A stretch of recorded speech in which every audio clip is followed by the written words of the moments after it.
तो चुनाव आयोग को देश को जवाब देना चाहिए कि जिस भारतीय जनता पार्टी की कैंडिडेट की गाड़ी से ईवीएम मिले थे, उसके खिलाफ क्या कार्रवाई हुई।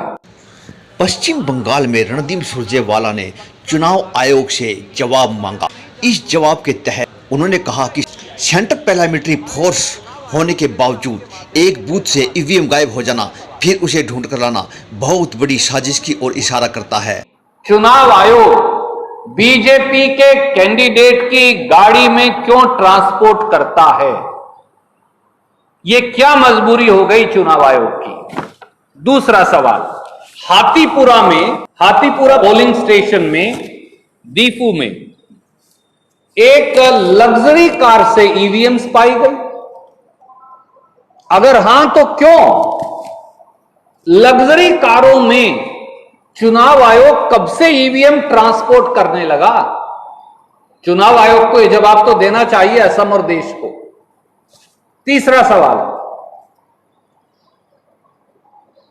जमुनामुख में एक और व्हीकल मिला जिसके अंदर ईवीएम्स थी, पर उसमें गवर्नमेंट ऑफिशियल तो था, पर कोई सीआरपीएफ, बीएसएफ, कोई पुलिस, कोई अधिकारी नहीं था। आप और हम सब जानते हैं कि ईवीएम जो हैं वो चुनाव से पहले हों या चुनाव के बाद हों, बाकायदा इलेक्शन कमीशन ऑफ इंडिया की, सुप्रीम कोर्ट की डायरेक्शंस हैं कि ये केवल और केवल सेंट्रल पैरामिलिट्री फोर्सेस की कस्टडी में ही एक जगह से दूसरी जगह जा सकती हैं।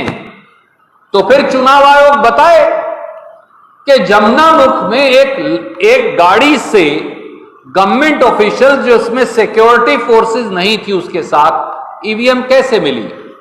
चौथा सवाल, क्या यह सही है कलईगांव में एक बूथ से ईवीएम ही गायब हो गई, वोटर्स जाकर ढूंढ कर लाए कि भैया ये कहां लेकर जा रहे हो? क्या आपने कभी देखा, सुना, सोचा है? वहां सेंट्रल पैरामिलिट्री फोर्सेस होती हैं, स्टाफ होता है, कलईगांव के एक बूथ से ईवीएम गायब होगी, फिर उसे बाद में ढूंढा गया। क्या यह सही है? और अगर सही है तो क्या कार्रवाई चुनाव आयोग ने की? पांचवां सवाल, डिब्रूगढ़ में वो स्ट्रांग रूम जहां पर ईवीएम है, उसके आसपास और अंदर कई संदिग्ध लोगों की गतिविधियां देखी गई। तो चुनाव आयोग ने क्या कार्रवाई की? और ईवीएम जिस स्ट्रांग रूम में स्टोर्ड हो, वहां पे कैसे कोई व्यक्ति अंदर घुस सकता है? चुनाव आयोग बताए। और छठा सवाल, क्या यह सही नहीं कि पिछले चरण के चुनाव में 139 ऐसे पोलिंग स्टेशन हैं जो हमारे साथियों ने इकट्ठे किए, जहां ईवीएम की सीरियस मैल फंक्शनिंग हुई, जिसमें जागी रोड है, नागांव है, हौजाए है, नीलबागान है, लुमडिंग है और दूसरे हैं। तो ऐसे में जब यह सब हो रहा था तो चुनाव आयोग क्या कर रहा था?